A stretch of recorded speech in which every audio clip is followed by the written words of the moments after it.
mim, sou dublê de programador, em outra vida era professor de História e de Línguas. E estamos aqui para falar sobre o OpenWRT. O pessoal que quiser me contatar em redes sociais ou me xingar muito no Twitter, bom, no Twitter vocês não vão conseguir me xingar muito, eu não vou ficar sabendo porque eu não tenho Twitter. Então, eu sou usuário Linux desde 1999, curiosamente o mesmo ano da primeira edição do FISLI e do lançamento do filme Matrix. E vocês podem imaginar o efeito que isso causou na minha cabeça. Eu sonhava em ser uma espécie de hacker durante a noite, Indiana Jones durante o dia. Aí descobri que a realidade é bem diferente disso, então acabou saindo do jeito que saiu. Então, vamos cortar o que interessa, por causa que agora nós temos... o tempo está reduzido.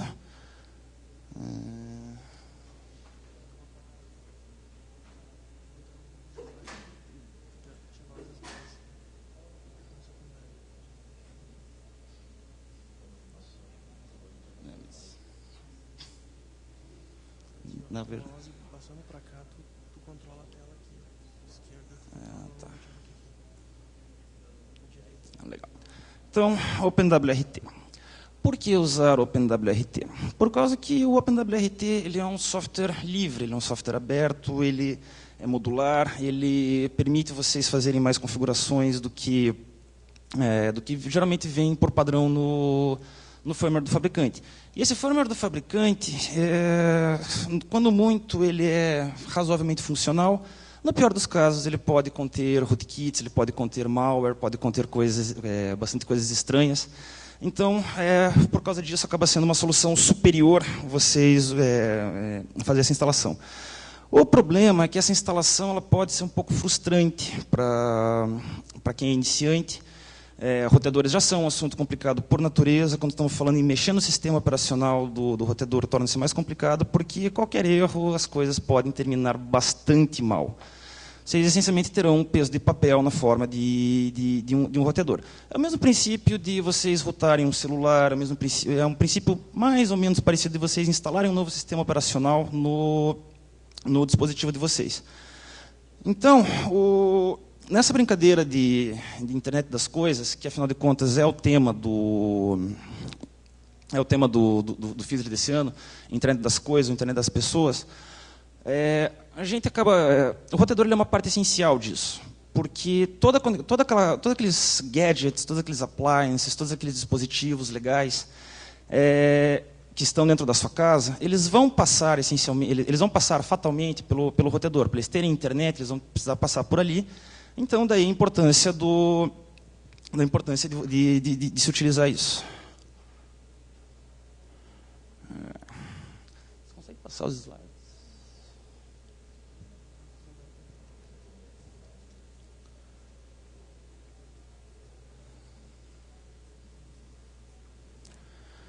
Bom, prosseguindo. O que eu vou utilizar aqui, a minha cobaia, as minhas cobaias, foi um roteador TP-Link 1043. Eu fiz o mesmo procedimento com o WR943. Repetidores também é possível fazer essa mesma configuração. Então, essas aí são as minhas cobaias. E ainda tem o HG8245. Aquilo lá é um modem da Huawei. Ele era um modem que eu usava no meu antigo provedor de internet, que era a Copel Telecom. E esse é um roteador, ele é maneirinho, ele funciona, mas ele tem alguns problemas, como eu vou mostrar aqui na sequência para vocês. Então, isso estamos falando apenas de hardware, estamos falando apenas de software. Se a gente for falar de hardware, de como expandir o hardware do roteador, é possível, por exemplo, no TLW941 ali, ele é praticamente o mesmo hardware, praticamente a mesma configuração do 1043. A grande diferença deles é a porta USB. Só que o 941 ele tem uma porta USB escondida. Ele tem na placa de circuito deles tem uma entrada para USB.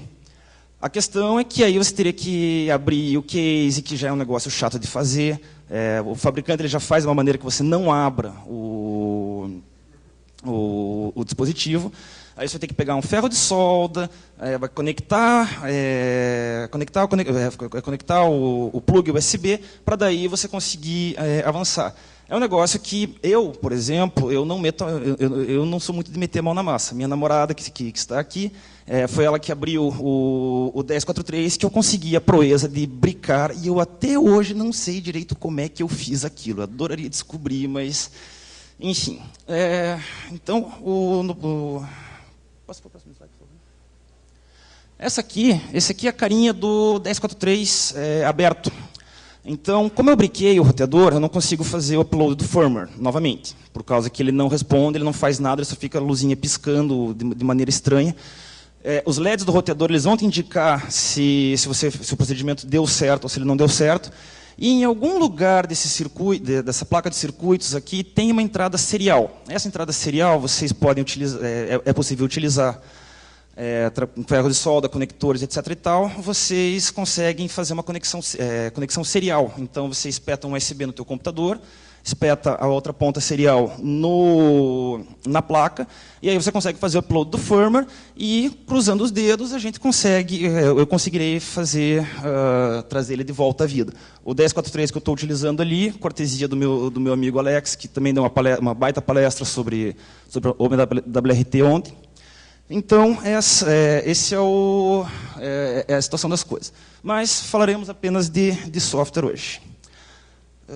Preciso do texto aqui.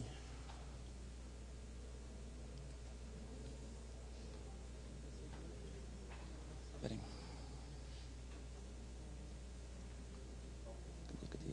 Aqui.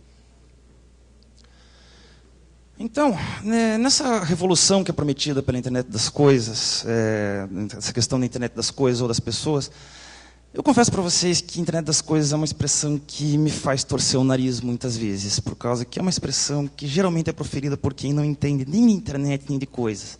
Prometem mundos, fundos, casa, comida, roupa lavada, solução para todos os problemas da vida, os reais, os imaginários, aqueles que ainda vão surgir.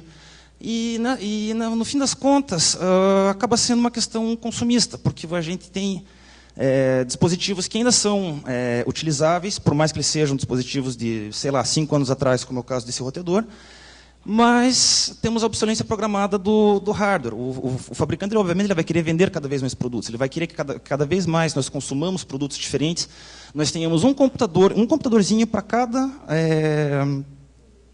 problema, esses problemas reais, imaginários e que ainda serão inventados. Então, nesses tempos de hiperconectividade, e que a gente não pode confiar exatamente nas intenções do fabricante, pela questão de lucro, pela questão de obsolescência programada, a gente acaba se frustrando com isso, porque se para nós já é difícil meter a mão na massa, montar, espetar um USB, usar ferro de solda, imagina para uma pessoa que não tem esse conhecimento técnico que nós temos.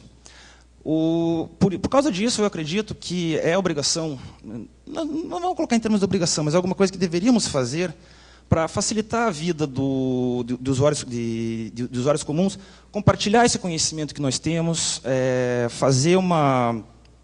gerar código e educar esses usuários. E nesse processo de educar esses usuários, a gente vai acabar educando nós mesmos, a gente acaba aprendendo bastante coisa nesse processo de ensino.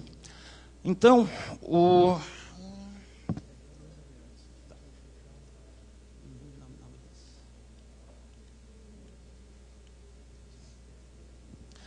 esse slide, tosco pra cacete, que eu fiz hoje adaptando no esqueminha da minha rede em casa, isso seria uma espécie de espinha dorsal dessa internet das coisas voltada para usuários comuns.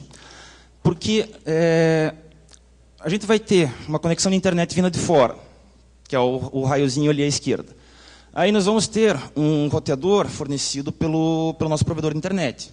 Esse roteador, nem sempre vai ser uma boa ideia a gente tentar fazer gracinhas de instalar o OpenWRT neles, por causa que em algum momento você cancelar o contrato, coisa da, a gente vai ter que devolver, aí vai ter que voltar para o firmware original, e vai dar aquela catapora de fazer isso, por causa que, por que você vai fazer isso depois que agora ficou mais legal? Pois é. Mas, por causa disso, a gente coloca aquela grande parede de tijolos, que é representada por um segundo roteador. Pode ser aquele roteadorzinho vagabundo que está encostado na tua gaveta, que aí você instalou o OpenWRT nele. E, como eu falei para vocês antes, toda a internet, de todos aqueles gadgets legais que empurram goela abaixo, eles vão passar, a internet vai passar por ali. Mas, para configurar esse roteador, nós precisamos de algum outro dispositivo externo. Um PC, um notebook, pode ser até mesmo um celular ou um tablet. É meio chato digitar um monte de comandos ali no tecladinho de um dispositivo mobile, mas acaba sendo funcional. E esse computador, esse notebook, ele vai servir também para interagir e para configurar outros dispositivos. Então, essa questão dessa transmissão de conhecimento não é só em relação à configuração do roteador, mas também ajudar usuários iniciantes a routar o celular. A gente acaba se lamentando por causa que não existe uma alternativa viável de sistema operacional mobile de sistemas operacionais para mobile. Qual que é a grande alternativa que nós temos ao Android? Não existe. O Firefox OS é uma boa iniciativa, existe Debian, existe Arch, mas o nível de maturidade desses softwares ainda está muito baixo e depende exatamente dessa comunidade, nós mesmos, fazermos a coisa acontecer. Instalação de Linux, coisa e tal, a mesma coisa. Porque eu pergunto para vocês, vocês podem confiar no software que vocês usam? E aí estamos falando em termos mais gerais. Levanta a mão quem confia no software, quem confia 100% em software proprietário. Oh, que surpresa, ninguém ergueu a mão, olha só. Porque exatamente para que a gente possa confiar nesses dispositivos, a gente precisa saber o que está sendo executado, a gente precisa ter ideia do que está acontecendo ali dentro, que seja auditável. Por mais que não sejamos nós mesmos, mas se de repente num software livre aparece um rootkit, um malware, um backdoor, alguma coisa estranha desse tipo, alguém com mais experiência vai encontrar aquilo. E ao encontrar aquilo, ele não vai conseguir manter a boca fechada, ele não vai querer manter a boca fechada. Então ele vai vai xingar muito no Twitter a respeito disso. Então, nessa brincadeira, acaba que uma autogovernança da comunidade que acaba inibindo essa questão de coisas estranhas dentro do software. Aí nós podemos confiar 100% em software livre? Talvez sim, talvez não. Mas o grau de confiança que nós vamos ter certamente vai ser muito maior do que do software proprietário.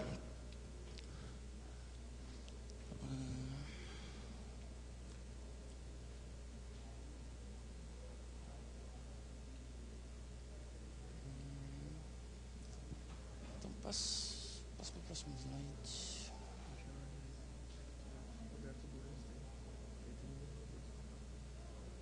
Então, no fundo, acaba que essa internet das coisas, nós não temos mais coisas, nós não temos mais objetos, nós temos computadores que, incidentalmente, têm a forma desses objetos. Vamos pensar, bom, partindo do bom e velho PC, notebook, nós temos roteadores, nós temos smartphones, nós temos smart TVs, e aí a coisa vai se expandindo, controle de eletrodomésticos, carros, drones, aviões. Então, se por um lado o fabricante ele vende isso, ele vende a ideia de que nós temos um dispositivo para resolver cada um desses problemas, uma outra maneira de abordar isso seria que, na verdade, o que nós temos são computadores que são capados, que são computadores que eles saem de fábrica com alguma espécie de rootkit, de malware, por causa que, se são computadores na forma de objetos, por computadores entenda-se, um conjunto de processador, de memória, um conjunto contendo processador, memória, armazenamento de dados, conectividade de rede, e que vai permitir o usuário realizar alguma tarefa. Então, nessa brincadeira, acaba que esses computadores eles já vêm com alguma coisa que restringe o acesso de usuários. Vamos pensar no caso daquele roteador Huawei que eu falei para vocês. Aquilo lá, para você acessar o telnet dele, por exemplo, você precisa de um script em Python que vai gerar uma senha que vai acabar acessando o telnet. Então, esses computadores que estão em toda parte acabam contendo alguma espécie de... por conter essa espécie de restrição, limita a experiência do usuário, por causa que esse software ele vai ter um ciclo de vida curto, ele vai ter um ciclo de vida muitas vezes menor do que do próprio hardware. Por causa que vamos pensar num roteador de 5 anos atrás, vamos pensar em quantas vulnerabilidades, quantos exploits, quantos ataques novos foram desenvolvidos nesse período. E aí, para você fazer uma atualização, você tem que contar com a boa vontade do fabricante para ele te fornecer uma atualização. E se ele resolver que ele não quer fornecer essa atualização? Aí nós nos tornamos reféns exatamente dessa mentalidade de obsolescência programada, e aí, em vez de prolongar a vida, desse dispositivo, a gente acaba comprando um novo por causa que acaba sendo mais fácil. Então, péssima ideia. Voltar para o texto.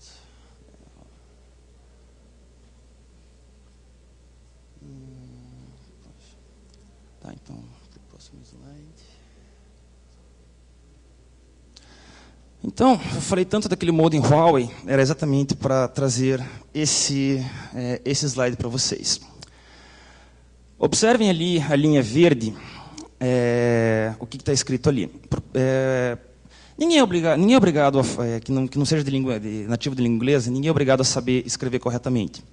Mas só que, quando a gente vê uma saída de comando como essa, commands not existed, o programador ele não é obrigado a saber. Isso foi um chinesinho que escreveu esse código, mas vamos pensar no controle de qualidade vamos jogar pelas regras desse capitalismo que nos empurra mais e mais produtos goela abaixo. Isso aí é um software que está presente em milhares de dispositivos, talvez milhões de dispositivos mundo afora.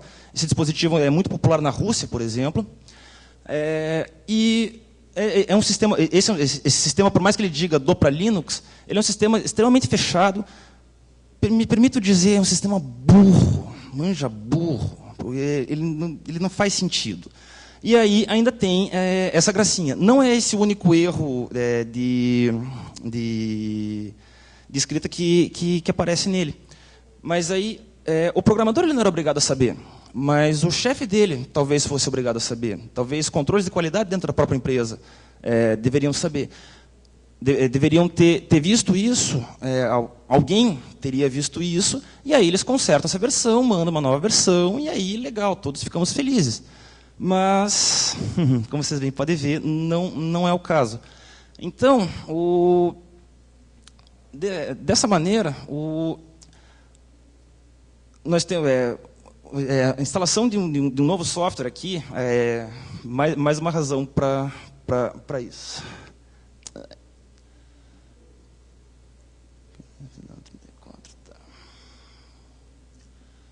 Então, eu vou pular a próxima parte da outras considerações que eu tinha a fazer aqui, por causa que eu perdi 15 minutos nessa brincadeira de tentar acertar a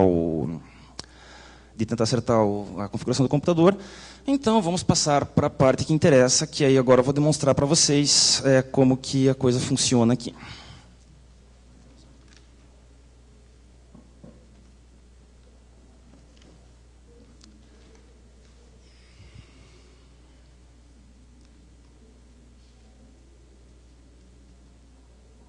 O terminal.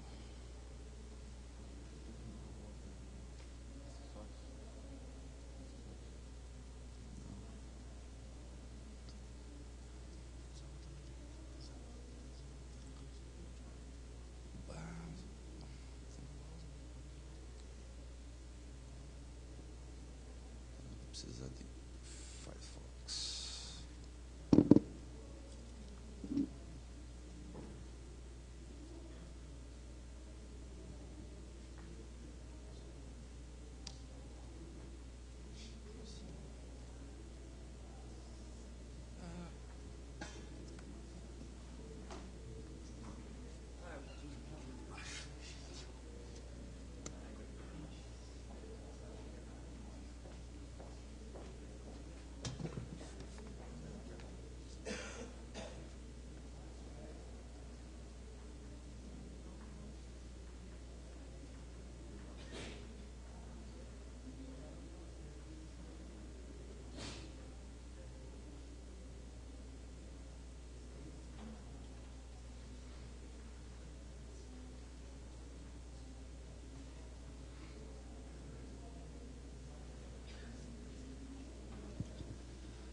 Então, pessoal, aquela última tela que eu mostrei ali seria o firmware padrão do TP-Link. Aí, depois, magicamente, a gente encontrou onde faz a atualização. Pesquisamos bastante sobre, antes de fazer essa atualização, pesquisamos bastante para ver qual era o firmware correto para o modelo de roteador, porque ninguém quer brincar a coisa. Aí, a primeira tela que você vai ver, depois que você fizer a atualização, vai ser isso aqui. Obviamente, ele vai vir com essa configuração padrão. Então, uma outra coisa curiosa aqui é que ele vem com Telnet. Eu preciso terminar. Qual o disco está sendo usado aqui? Externo.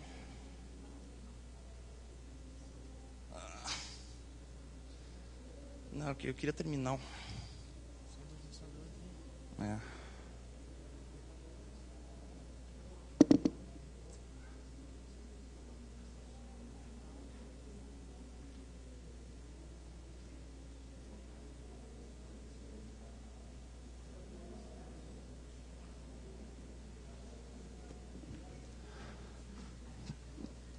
Então, enquanto eu obtenho acesso ao terminal aqui, vamos começar a brincadeira.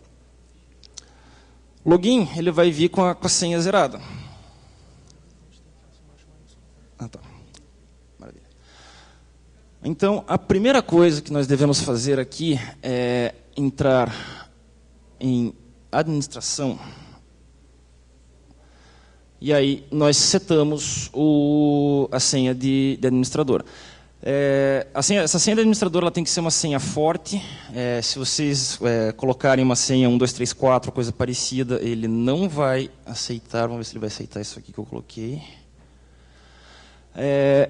Porque aí, a partir do momento que a gente habilita a senha de administrador, a gente pode passar a utilizar SSH.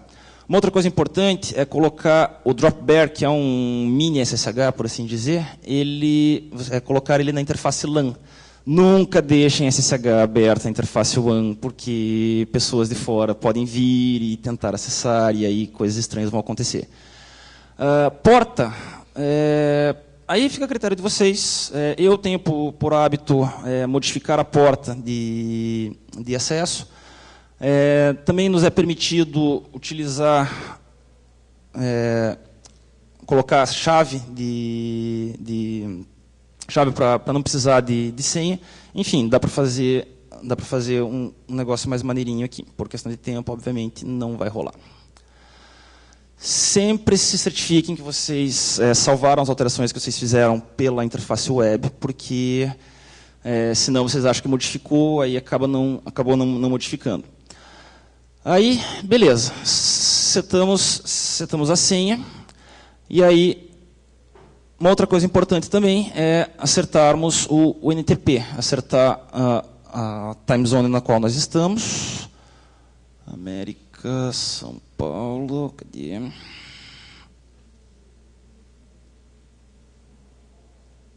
Deixa Montevidéu, que é a cidade onde eu estou morando atualmente. Então, podemos até mesmo fazer com que o roteador ele se torne um servidor de NTP para as outras máquinas dentro da rede. Basta ticar o Provide NTP Server, que aí outras máquinas da rede vão poder conectar. Como o cliente ele vai se conectar para fora, quem quiser mudar a configuração ali pode fazê-lo. Salvar de novo.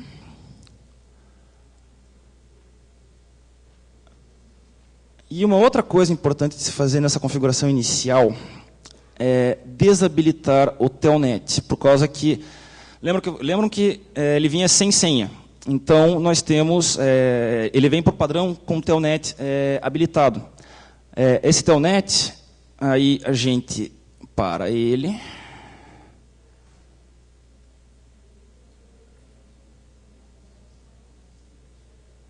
Cadê ele?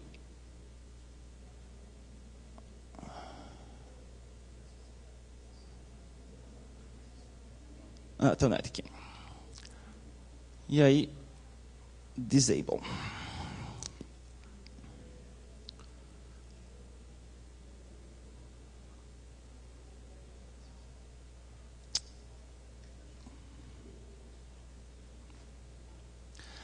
E uma outra... Opa!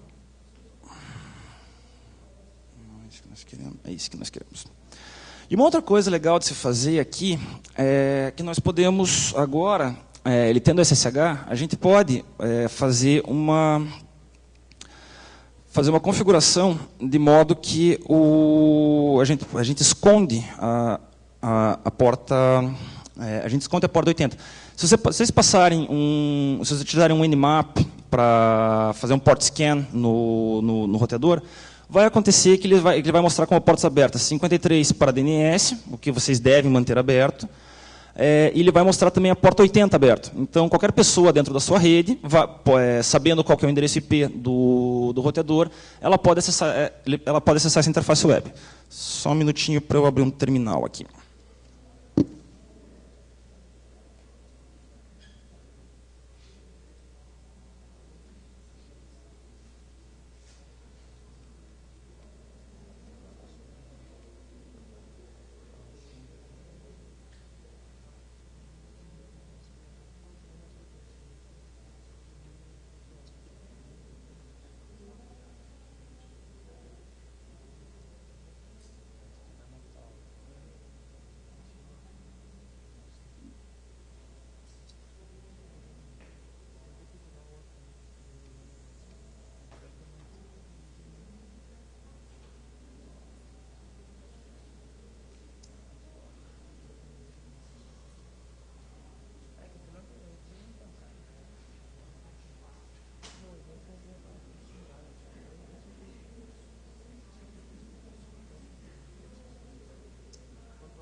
Então eu vou mostrar aqui direto das minhas anotações, que senão não vai dar muito certo.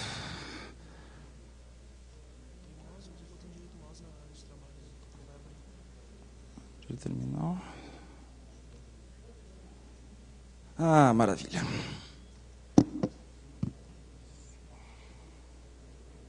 BP maiúsculo, PW, PU.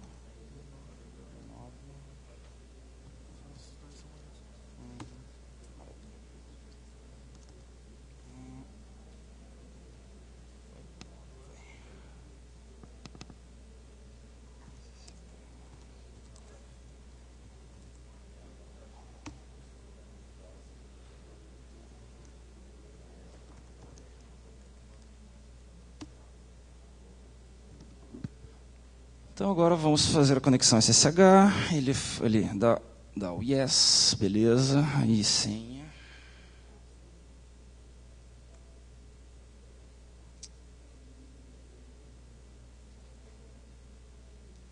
E lá está. Então aqui dentro nós temos TPLD.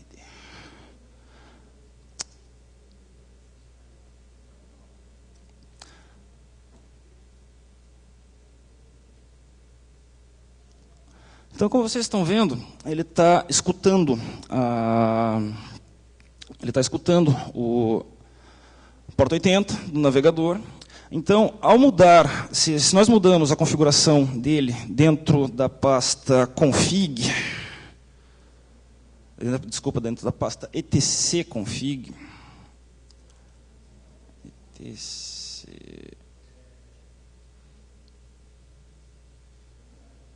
config dentro do UHTTPD, vamos ver se a gente consegue abrir ele aqui. Delete. Config.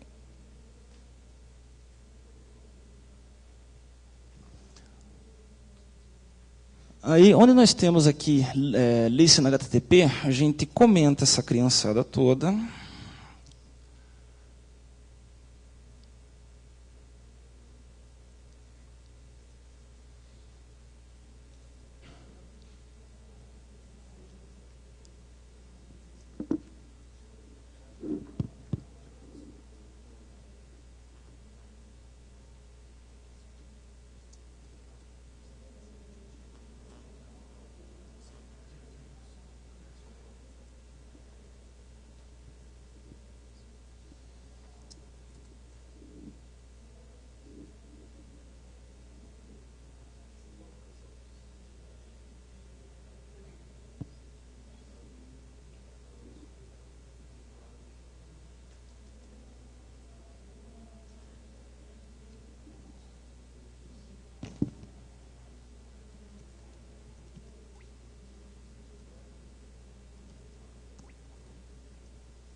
E agora nós temos a interface web apenas pela porta 80. Aí como que, desculpa, como que a gente faz para acessar essa porta, esse cara a partir disso?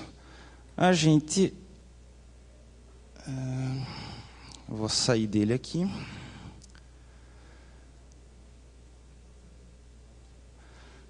Aí nós utilizamos esse comando, por causa que aí o que nós temos? SSH-L, nós ancoramos uma porta do localhost, uma porta à escolha, obviamente vocês vão escolher uma porta que não esteja sendo utilizada. A gente ancora, que é esse segundo 2 pontos aqui, a gente ancora na porta 80 do roteador. E aí nós passamos root e o endereço dele. Aí a gente tem...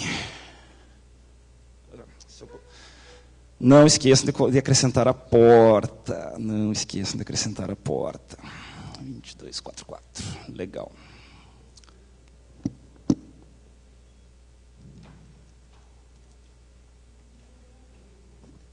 Abriu o SSH de novo.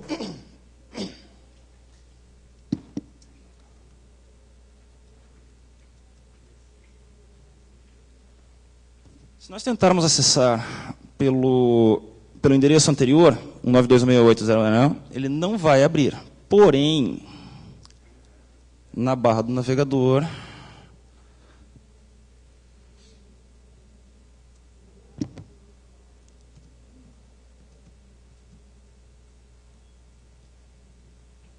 nós colocamos o endereço localhost e a porta que nós tínhamos ancorado ali antes, no caso, a 8.000. E aí, como que por um passe de mágica, nós temos nós conseguimos o túnel.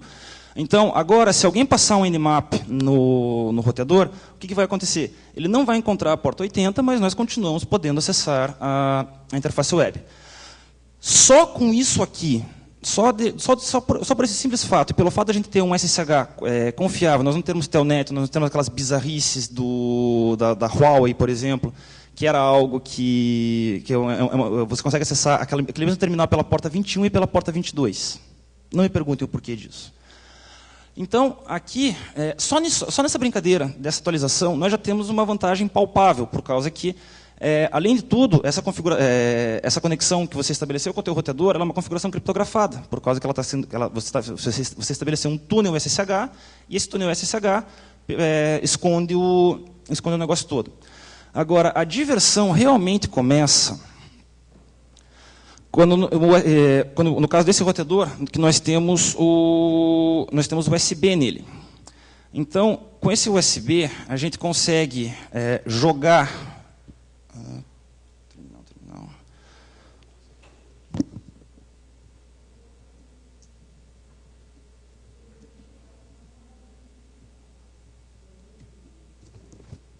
Isso daqui que está na tela agora, MTD0, 1, 2, 3, isso aqui é o particionamento do firmware. Qual que é a proposta? Essa partição rootfs data, ela é a partição que você pode escrever dentro do roteador. Mas não aparece aqui... Esse é o jogão. Mas olha o tamanho da criança. Ó, MTD block 3, dev MTD block. Nós temos 3.7 megabytes. Então, o OpenWRT ele é um sistema modular. Você consegue instalar pacotes nele. Para o pessoal que mexe com Debian, vai ser bem fácil se adaptar com isso, por causa que a sintaxe vai ser essencialmente a mesma. A gente joga um...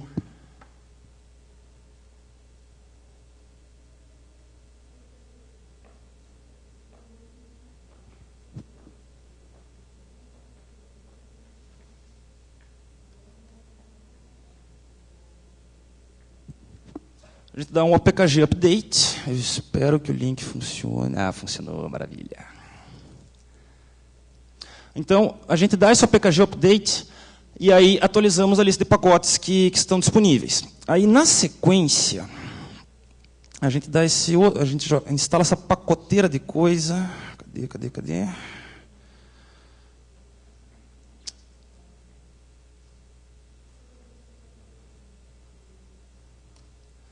A gente instala essa pacoteira de coisa. Isso aí são módulos, os Kmod, coisa e tal, aquilo lá são módulos do kernel para que ele possa ler sistemas de arquivo diferente. Tem o ext4, para o pessoal que usa FAT, seria o Kmod, FS, FAT, e assim sucessivamente.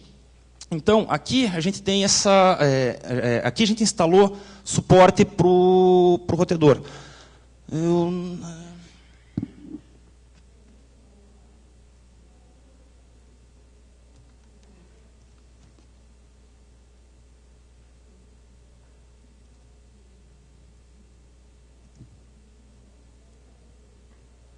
Agora vamos rebootar o roteador para que ele faça a mágica dele, e aí nós podemos mexer com o... Como é que tá?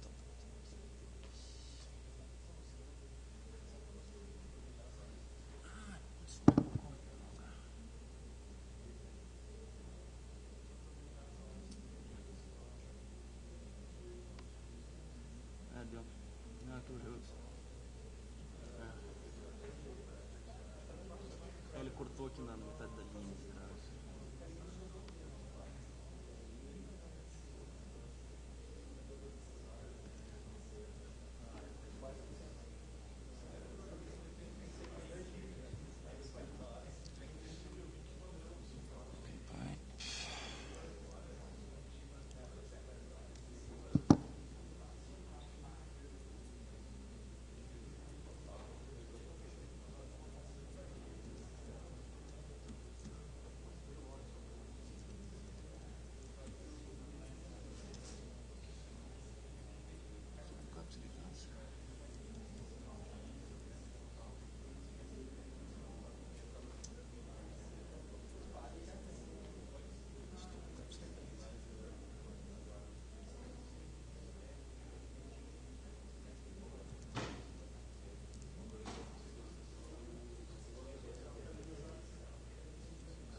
Eu devo ter feito alguma besteira bem grande aqui por causa que ele voltou para as configurações iniciais. Bom, como nós... peço desculpas para vocês pelo tempo perdido da programação. Perguntas no Macadu, alguma coisa, ou perguntas que vocês queiram fazer agora, respondemos. Só uma última colocação. Quando se coloca o USB ali, é possível transportar aquela partição, aquele MTD3 que eu mostrei para vocês, aquilo ali você joga para o pendrive. Então, ao jogar para o pendrive, nós não estamos mais falando em megas, nós estamos falando em gigas. E aí a gente pode instalar essencialmente o que a gente quiser ali dentro. E aí são as possibilidades de... desde Media Center, proxies, vocês podem colocar alguma configuração para salvar logs diretamente no pendrive, VPN, Tor. Infelizmente, eu briquei o meu outro roteador antes eu estava começando a configurar VPN, as coisas estavam começando a ficar legais, e aí as coisas terminaram mal. Então, é isso que nós tínhamos para hoje, e aí nós temos espaço para perguntas, 5 minutinhos aí. Na verdade, dá para você responder lá fora as perguntas que eu tenho até as 19h50. Até 19h50. Tá. Pode ser? Então, perguntas serão fora, infelizmente.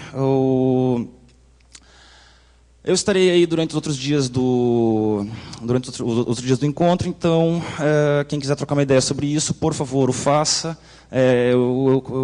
Provavelmente vai ser mais interessante do que a palestra pela metade que eu acabei apresentando aqui. Muito obrigado a todos.